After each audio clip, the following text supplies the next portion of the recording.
નમસ્કાર વિદ્યાર્થી મિત્રો, હું સંજય સર ઓનલાઈન પ્લેટફોર્મ પર આપ સૌનું સ્વાગત કરું છું. વિદ્યાર્થી મિત્રો, અનેક ફોન કોલ્સ દ્વારા અમને વારંવાર પ્રશ્નોત્તરી થવા માંડી કે સર, હવે આપણે જે તૈયારી કરતા હતા એમાં હાલ નવોદયની પરીક્ષા માટે થોડું ઘણું ચેન્જીસ આવ્યું છે. શું આ સમાચાર સાચા છે? જો ફેરફાર આવ્યો છે તો કેવા પ્રકારનો ફેરફાર આવ્યો છે? અમારે શું ફેરફાર કરીને તૈયારી કરવાની છે અને આ તૈયારી માટે હવે અમારા નેક્સ્ટ પ્લાન અને સ્ટેપ શું હોઈ શકે? તો બાળ મિત્રો, બિલકુલ ચિંતા ન કરો. આજે આપણે એકદમ મસ્ત રીતે ઈઝી સ્ટાઇલથી પહેલા એ સમજી લઈએ કે આપણે જે આગામી પરીક્ષા આપવાની છે એ પરીક્ષા માટેનું માળખું શું બદલાયું છે, કયા નવા વિષયને એન્ટ્રી મળી ગઈ છે અને હવે પછીના આપણા ફૂટપ્રિન્ટ મતલબ કે સ્ટેપ કેવી રીતે હશે. તો ચાલો બાળકો, આપણે એક સાથે મળી અને જે કંઈ નવા ફેરફાર આવ્યા છે એની ઉપર આપણે ચર્ચા કરીએ. તો સ્ક્રીન ઉપર આપ જોઈ શકો છો જવાહર નવોદય પરીક્ષા માટે નવા માળખાની સંપૂર્ણ સમજ. એક મસ્ત રણનીતિ સાથેનો અમે એક નકશો બનાવ્યો છે કે આ સ્ટેપ મુજબ વિદ્યાર્થીઓ બરાબર જો સમજે તો એને એકદમ ઇઝીલી ખ્યાલ આવી જશે. અને અમારો આગ્રહ છે કે વાલીશ્રીઓ પણ આ વિડીયોને બરાબર રીતે જોવે, સમજે અને આમ છતાં કાંઈ મૂંઝવણ હોય તો તમે અમારો સંપર્ક કરી શકો છો. ઓકે, સૌથી પહેલું કામ કે તમે આ બે તારીખને બરાબર રીતે મગજમાં લઈ લો. પહેલી તારીખ એ છે કે ભાઈ ફોર્મ ભરાવાના શરૂ થઈ ગયા છે અને 31 જુલાઈ 2026 આ ફોર્મ ભરાવા માટેની છેલ્લી તારીખ છે. એટલે બિલકુલ રાહ જોયા વગર, શું ચેન્જીસ છે એની ચિંતા કર્યા વગર પહેલા તમે ફોર્મ ભરી દો. બીજું કે ફોર્મ ભરાઈ જાય એટલે આપણી ગાડી આગળ જવા દેવાની છે સફળતા તરફ અને 28 નવેમ્બર 2026 ની રણનીતિ માટે આપણે તૈયારી કરી લેવાની છે. અમે સમજીએ છીએ કે સમય ઘણો ઓછો થઈ ગયો અને આટલા સમયમાં આવા નાના બાળ માનસે આ કક્ષાની તૈયારી કરી લેવી એ થોડું અઘરું અને આમ મૂંઝવણમાં મૂકી દે એવું તો ખરું. પણ હવે આપણે બધા સાથે મળી અને તારીખ સામી દેખાય જ છે તો પછી મહેનત પણ વધારી દેશું.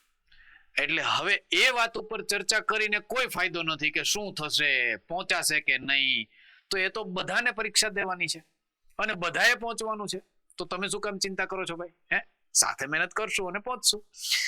તો બીજી તારીખ 12 મિત્રો 28 નવેમ્બર 2026 કે જે દિવસે આપણે પરીક્ષા આપવાની છે. તો અત્યારથી જ બધાને સફળતાપૂર્વક ઉત્તીર્ણ થઈ જાઓ એવી શુભકામનાઓ. ખાસ ધ્યાન રાખો કે આ પરીક્ષા આપણે અગાઉ ચર્ચા કરી એ મુજબ ધોરણ 5 નું બાળક ધોરણ 5 માં જે અભ્યાસ કરે છે એ આપી શકશે. તો બે તારીખ આપ નોટ્સ કરી લેજો. નેક્સ્ટ આપણે એ વાત સમજીએ કે સર ફોર્મ ભરવું છે તો કેવા કેવા ડોક્યુમેન્ટ્સ જોશે. જો કે આ બાબત બહુ ઈઝી છે કે તમે તમારા જે કોમ્પ્યુટર ઓપરેટર છે અથવા જેની પાસે તમે કોમ્પ્યુટર વર્ક કરાવો છો અથવા સ્કૂલેથી પણ અથવા ઘરેથી તમે જવાહર નવોદયની પરીક્ષા માટેનું એપ્લિકેશન ફોર્મ ભરી શકો છો આરામથી. હા, ઘરેથી પણ તમે ભરી શકો છો. તો સામાન્ય એવા ડોક્યુમેન્ટ્સ કે જે આપણી પાસે હાથ ઉપર હોય છે એવા ડોક્યુમેન્ટ્સની જરૂર પડે છે. બાળકનો એક તો ફોટો જોશે પાસપોર્ટ સાઇઝનો અને 10 KB થી 100 KB સુધીનો એ ફોટો હશે. વિદ્યાર્થીની સહી કોઈ એક વ્યવસ્થિત રીતે વ્હાઇટ પેજમાં લઈ અને એને સ્કેન કરી લેવી. વાલીની સહી પણ એ જ રીતે. જાતિનો દાખલો જો જરૂરિયાત હોય તો, અને જે કંઈ અત્યારે રનિંગ ઈમેલ આઈડી હોય એ તમારે હાથ વગું રાખવાનું છે. ઓકે, આધાર કાર્ડ ફરજિયાત છે. જેના આધારે તમે નંબર એન્ટર આપશો પછી જ ફોર્મ ખુલશે.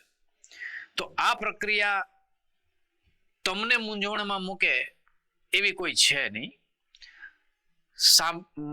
સાયબર કાફે વાળાની મુલાકાત લઈ લ્યો, કોમ્પ્યુટરનું જે કોઈ વર્ક કરતા હોય ત્યાં તમે જાઓ, અથવા તો આ ફોર્મ ભરવા માટેની કોઈ પ્રક્રિયા કરતા હોય એની મુલાકાત લઈ લો, અથવા તમારી સ્કૂલે પણ તમને આ સુવિધા આપતા હોય તો એ બહુ સારી વાત છે. ઘરેથી પણ તમે પીસી લેપટોપ ઉપરથી પણ આ કામ કરી શકો છો. ઓકે,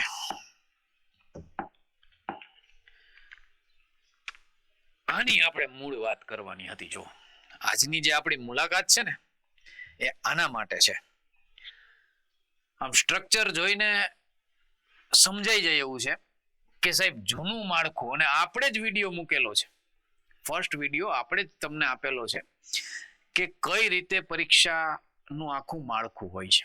બસ એ જૂની પેટર્ન જો અહીંયા હાજર જ છે કે ભાઈ 40 પ્રશ્નો સર તમે સમજાવ્યું હતું, 50 ગુણ એમાંથી મળે, પછી 20 પ્રશ્નો છે એ ભાષાના અમારે લેવાના છે, 20 પ્રશ્નો છે એ ગણિતના અમને મળશે, આ 50, 25 અને 25 આ બધું થઈને 100 ગુણનું પેપર અમારું બનશે.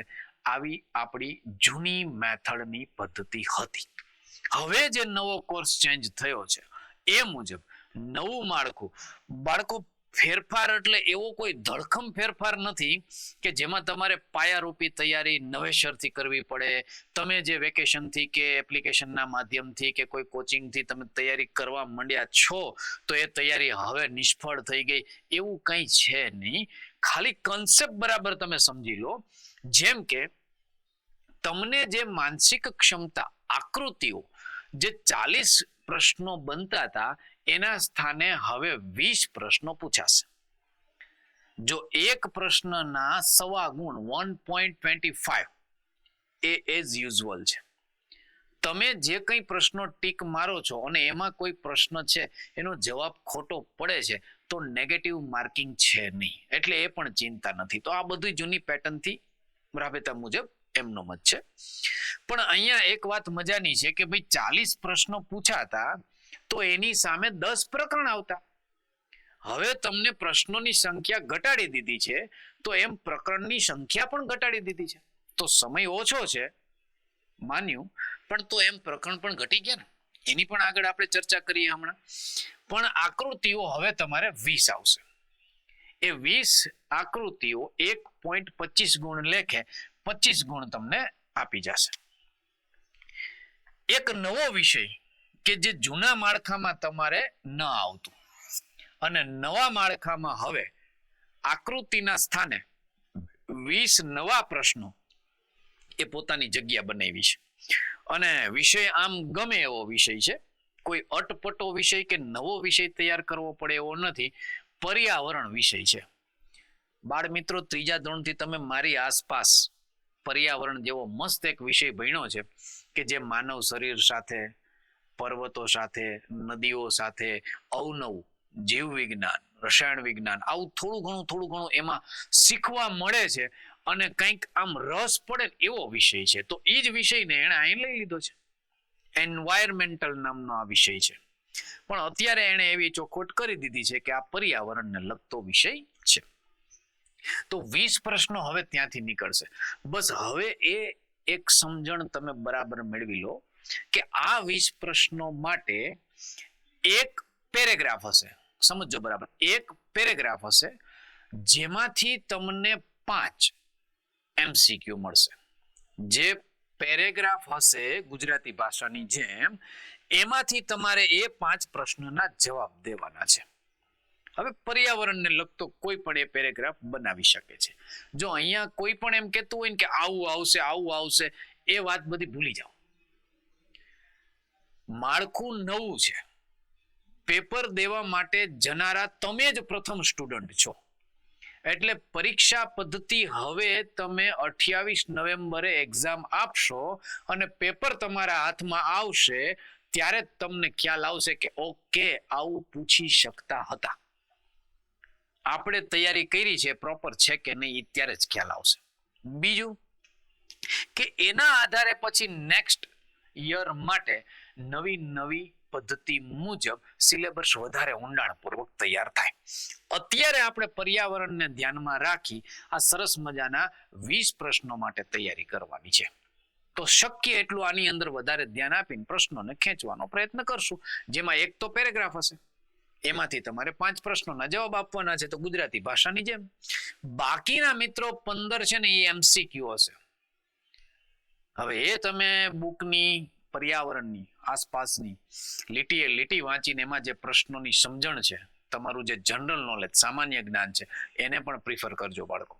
એ પણ મુદ્દો આની અંદર છે. તો એ રીતે ચાલશો ને એટલે તમારે પ્રશ્નો કવર થઈ જશે આરામથી. ચાલો બાકીનું તો કે 20 પ્રશ્નો છે એ ભાષા લેંગ્વેજ ગુજરાતી ફકરા એ રાબેતા મુજબ જ છે. ગણિતના જે 20 પ્રશ્નો છે એ પણ એઝ યુઝ્યુઅલ છે. તો બાળ મિત્રો અત્યારે તમને એકદમ ક્લિયર થઈ ગયું કે યસ સર, ગુણભારની દ્રષ્ટિએ 100 ગુણ એમનેમ છે, ક્વેશ્ચનની દ્રષ્ટિએ 80 પ્રશ્નો એ 80 પ્રશ્નો એમનેમ છે. અમને એક નવો વિષય 20 પ્રશ્ન માટે પર્યાવરણને લગતો એડ કરવામાં આવ્યો છે.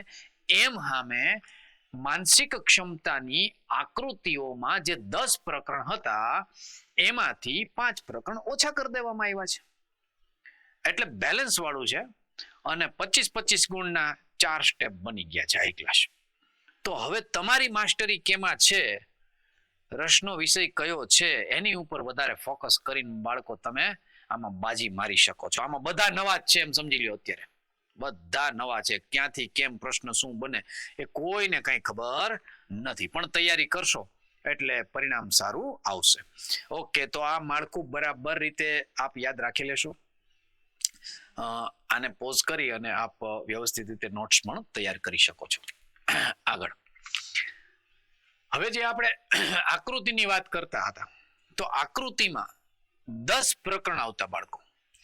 આ 10 પ્રકરણ એ દરેકમાંથી 4-4 આકૃતિઓ પૂછાતી, એટલે ટોટલ આકૃતિના ગુણભાર 50, પણ આકૃતિની સંખ્યા 40. હવે આકૃતિમાંથી પ્રકરણ 5 ઓછા કરી નાખવામાં આવ્યા છે. તો હવે કુલ 5 પ્રકરણ એવા બન્યા છે કે જેમાંથી આકૃતિઓ વિદ્યાર્થીને પૂછવામાં આવશે. હવે એ 5 પ્રકરણ કયા? તો અહીંયા તમને સ્ક્રીન ઉપર દેખાય છે. એક તો અપૂરતી આકૃતિ પૂર્ણ કરો, ક્રમિક આકૃતિ કે હવે પછી સિરીઝમાં આગળ કઈ આકૃતિ આવશે, પછી છુપાયેલી આકૃતિ, દર્પણ આકૃતિ અને આકૃતિનો ટુકડો ભૌમિતિક રીતે જોડવાની પ્રક્રિયા.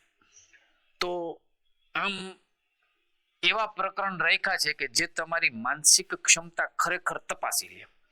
તો જે સમાન આકૃતિઓ, ભિન્ન પડતી આકૃતિઓ, આ પ્રકારના જે આમ સ્કોરિંગ હતા ને કે ભાઈ નજર માત્રથી તમે માર્ક્સ લઈ લેતા હતા, એવા 5 પ્રકરણ કાઢી નાખ્યા છે.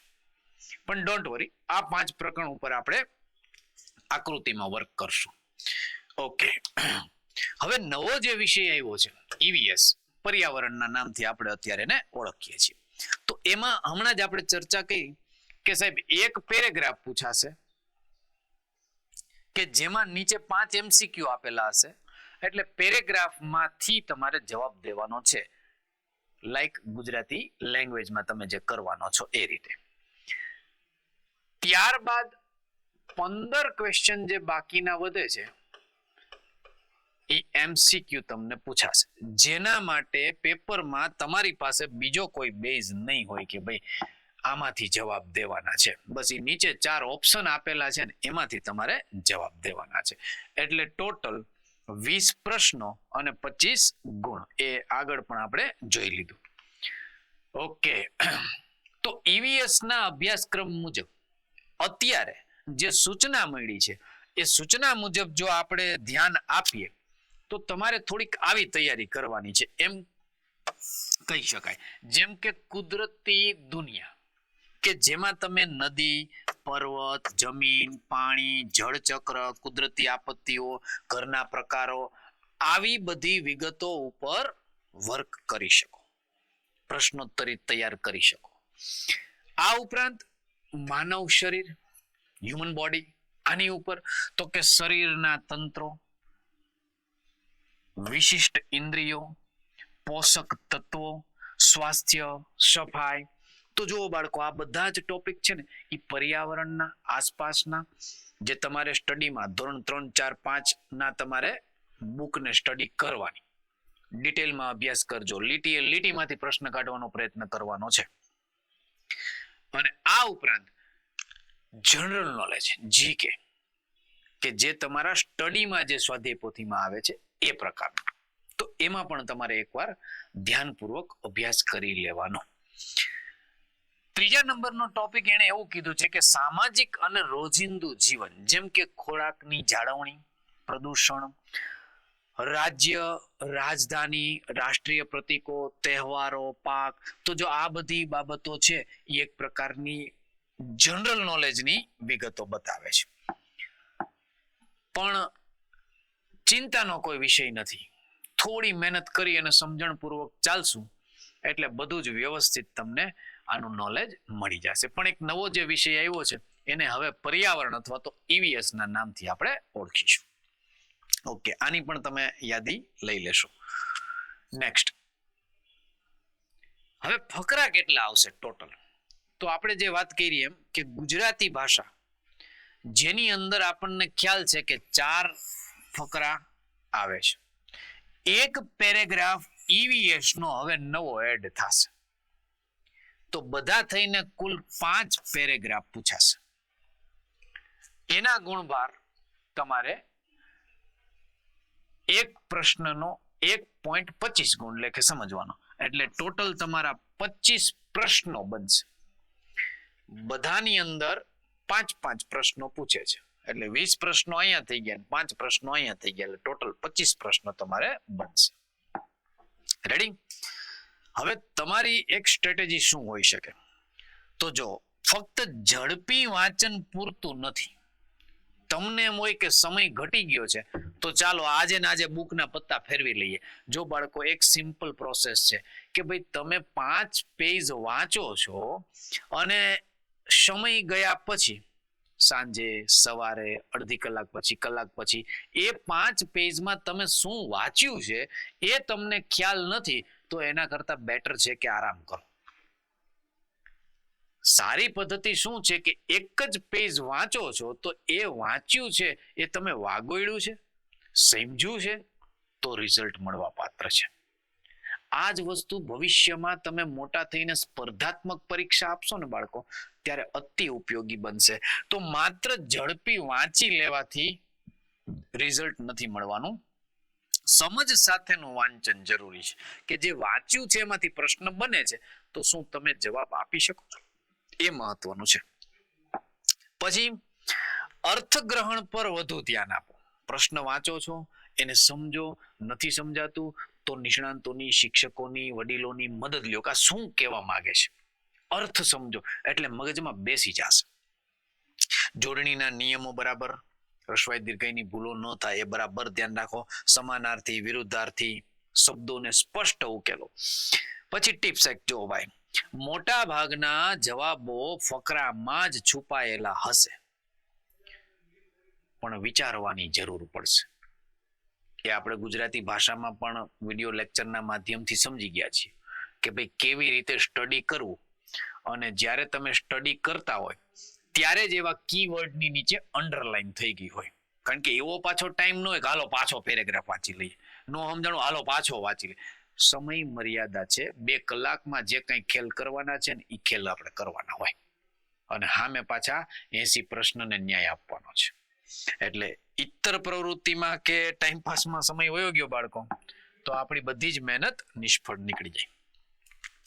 ઓકે, હવે માથાફોડીનો, મૂંઝવણ વાળો અને આમ મનગમતો થોડુંક ધ્યાન આપો તો આના પૂરેપૂરા માર્ક્સ આવી જાય એવો ગણિતનો વિષય. ભાઈ કોઈ ચેન્જીસ નહીં, બધું જ ગણિતમાં જે પૂછાવાનું છે, સંખ્યા જ્ઞાન છે, વિભાજ્યની ચાવી છે, અપૂર્ણાંક, દશાંશ, ભૂમિતિ છે, પરિમિતિ, ક્ષેત્રફળ કે જે કંઈ હજી ટકાવારી કે જે કંઈ આમાં ઘટતું હોય, ગણિતના માળખામાં કોઈ ફેરફાર નથી. પ્રશ્નોના સ્તરને ઊંચા લઈ જાય એવું બને, પણ એનાથી આપણે મૂંઝાવાનું નથી. આપણે પ્રેક્ટિસ કરી છે તો રિઝલ્ટ તો મળી જશે. ઓકે, ચલો આ બધું તમે સારી રીતે જાણો છો. સાચા જવાબનો 100 ગુણ મળશે, ખોટો જવાબ પડે છે તો કઈ ચિંતાની વાત નથી. માર્ક ઘટે છે પણ નેગેટિવ માર્કિંગ નથી, એટલે એ કોઈ ચિંતા નથી. ઓકે, પછી એક એક્ઝામ્પલ કરીને તમને બતાવ્યું છે કે કોઈ બાળકના 80 માંથી 77 પ્રશ્નો સાચા પડે છે તો 77 ગુણ્યા 1.25 તો એ બાળકને 96.25 ગુણ નવોદયમાં મળવા પાત્ર છે. ઓકે, ચલો સરસ, આગળ વાત કરીએ. હવે આ બધી તો આપણે ડિટેલમાં પાછી ચર્ચા કરશું OMR સીટ માટેની, પણ હવે સ્ક્રીન ઉપર છે તો અત્યારે આ એક સમજી લઈએ કે તમારે રિઝલ્ટ સારું મેળવવા માટે OMR સીટની ખાસ પ્રેક્ટિસ કરવી પડશે. એવા બાળકો મેં ખૂબ જોયા છે કે જે લોકો ભણવામાં એકદમ અગ્રેસર હતા પણ OMR સીટની એને પ્રોપર માહિતી નહોતી. સીટ નંબરમાં પણ ક્યારેક એક ગોળ રાઉન્ડ કરવામાં ભૂલ કરી બેસે છે એટલે આખું એનું રિઝલ્ટ છે ને એ ફેલ થઈ જાય છે. હવે એક બાળક છે આ રીતે વિભાગ ABCD માં C ને ઓપ્શન તરીકે સ્વીકારે છે અને એક બાળક છે આ રીતે સ્વીકારે છે, તો બરાબર સમજો તમે પ્રોપર આ માહિતી છે કે તમે જે રાઉન્ડ કરો છો એ ઇંકનો જે ભાગ છે એ વર્તુળની બહાર ન જવો જોઈએ, એમ અંદર પણ એવો કોઈ આચ્છાદિત ભાગ રહી ન જવો જોઈએ. તો ટપકું બરાબર રીતે કરવું આ પ્રેક્ટિસથી જ થશે. એટલે જ્યારે પરીક્ષાનો સમય નજીક આવે તો બાળકો આપણે ખાસ શક્ય એટલા વધારે પેપર ભરીએ અને એ પણ વ્યવસ્થિત OMR સીટમાં જ ભરવાનો આગ્રહ રાખીએ. ઓકે, સરસ. તો આ માહિતી પણ તમે જાણો છો. હવે એક તમે રણનીતિ અપનાવી લ્યો જે છે એ નજર સામે છે કે પરીક્ષાની તારીખ હવે દેખાઈ ગઈ છે, પરીક્ષામાં ફેરફાર છે તો એ પણ છે. એ વાતને લઈને જો આપણે રોદડા રોશું હવે આમ થઈ ગયું, હવે આમ થઈ ગયું, હવે મારું ના ભાઈ, બધાને એમ જ છે અને બધાય આપણે હારે જ છીએ. તો કોઈ આમાં એવું નથી કે જેણે આ વિષયની અગાઉથી તૈયારી કરી લીધી છે. ના, બધાએ મસ્ત એક સાથે જ હાલવાનું છે, પણ થોડા સ્ટેપ તમે જો આ રીતે સમજીને ચાલો, જેમ કે સમય ઘટ્યો છે તો તમે રોજ 6 કલાક વાંચતા તો હવે 8-10 કલાક સ્ટડી કરી નાખો. થોડું ઘણું સ્કૂલ બાબતે પણ સમય તમારે એમાંથી પણ કાઢવો પડશે. ઇતર પ્રવૃત્તિમાં તો તમે 1 મિનિટ સમય નથી બગાડતા એમ હું માની જ લઉં છું, પણ હવે તમારે જ તમને પુશઅપ આપવું પડશે, મોટિવેશન આપવું પડશે કે ભાઈ મહિના આપણી પાસે 4 જ છે, આ 4 મહિના જો મહેનત કરી લઈએ તો આપણું એક સપનું સાકાર થઈ જાય. માતા પિતાએ જે આપણા પ્રત્યે વિચાર્યું છે એ પણ આપણે એને સારું રિઝલ્ટ આપી શકીએ. તો એક તો સમય વધારો શક્ય એટલો. જો અહીંયા એવું થાય કે સાહેબ 8-8, 10-10 કલાક વાંચવા બેસીએ મગજમાં, તો એવું નથી કરવાનું. તમારે એક આમ પેટર્ન બનાવવાની કે ભાઈ 1.5 કલાક માટે મેં ગુજરાતી ભાષાના ફકરાની તૈયારી કરી, વિડીયો લેક્ચર જોયા, એની ઉપર પ્રેક્ટિસ કરી, બીજી મારી પાસે આ બુક હતી એનું સ્ટડી કરી. Okay, 5-10 minute fresh. હવે લઈ લ્યો તમે મેથેમેટિક્સ, તો પાછું કેલ્ક્યુલેશનનું આવી ગયું એટલે આખું ચેન્જ થઈ ગયું. પછી તમે લઈ લ્યો પર્યાવરણ. તો આ રીતે વિષય ચેન્જ કરતા જાઓ અને તમે પ્રેક્ટિસ કરો. ગુડ. હવે જે અભ્યાસક્રમ રદ થઈ ગયો છે, સ્ટેપ નંબર 2, જે અભ્યાસક્રમ રદ થઈ ગયો છે એની હવે બિલકુલ પ્રેક્ટિસ કરવાની જરૂર નથી. કદાચ આવી આકૃતિ પૂછી લેશે તો ભાઈ નહીં પૂછે, એ વાત પતી ગઈ. કુલ આકૃતિના 10 પ્રકરણમાંથી 5 પ્રકરણ રદ થઈ ગયા છે એટલે હવે એ તમે કદાચ વિડીયો લેક્ચરના માધ્યમથી કે કોચિંગના માધ્યમથી કે ક્યાંય પણ અભ્યાસક્રમથી સ્ટડી કરી લીધું છે તો એનો કોઈ અફસોસ નથી, એને જતું કરો અને એની ઉપર હવે પ્રેક્ટિસ કરવાની પણ નથી તમારે. તો જે વિષય છે એની ઉપર ધ્યાન આપો. નવો વિષય જે આવ્યો છે એના ફકરાનું વાંચન સ્ટડી કરો, ચાલુ કરી દો. બરાબર, પાઠ વાંચવાનું શરૂ કરો. અત્યારથી જ સ્ટેપ નંબર 3, અત્યારથી જ OMR સીટને ભરવા માટેની પ્રેક્ટિસ શરૂ કરો. મહત્વની વાત, ચિંતા ન કરો, યોગ્ય રણનીતિ અપનાવો, મહેનત વધારો. નવોદયનું તમારું જે લક્ષ્ય છે એ સિદ્ધ થશે. અમે તમારા વાલીશ્રીઓ, તમારા શિક્ષક એ બધા જ તમારી સાથે છીએ. હિંમત અને મોટિવેશન તમારે જ તમારી જાતને આપવાનું છે. આજે જ અત્યારથી જ લાગી જાઓ અને યા હોમ કરીને કૂદી પડો. રિઝલ્ટ સફળતાપૂર્વકનું તમને બાળકો મળશે જ. હવે પછી નેક્સ્ટ વિડીયોમાં આપણે અભ્યાસક્રમના વિડીયો લેક્ચરને લઈને ઝડપથી મળીએ છીએ. આ જે કંઈ અપડેટ હતું એ અપડેટ તમારા સુધી પહોંચાડવા માટે આજે જ આ વિડીયોના માધ્યમથી તમારી સામે આવી ગયા. હવે પછી જે કંઈ વિડીયો બનશે એ પાછા આપણા અભ્યાસક્રમના રાબેતા મુજબ એપ્લિકેશનના માધ્યમથી તમને મળતા રહેશે. જે કોઈ વિદ્યાર્થી મિત્રો હજી ગ્રુપમાં બાકી રહી જતા હોય અથવા તો હજી સુધી જેણે એપ્લિકેશનો લીધી નથી, એ ખાસ સમય ઓછો છે ધ્યાનમાં રાખી અને ખરેખર જો મહેનત કરવા માંગતા હોય તો આજે જ એપ્લિકેશનના માધ્યમથી જોડાઈ જાઓ.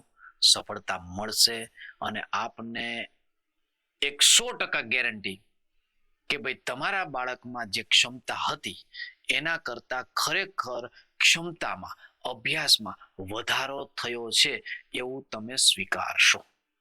ઝડપથી મળીએ છીએ મિત્રો એક નવા વિડીયો સાથે. ત્યાં સુધી મહેનત કરતા રહો. Thank you very much.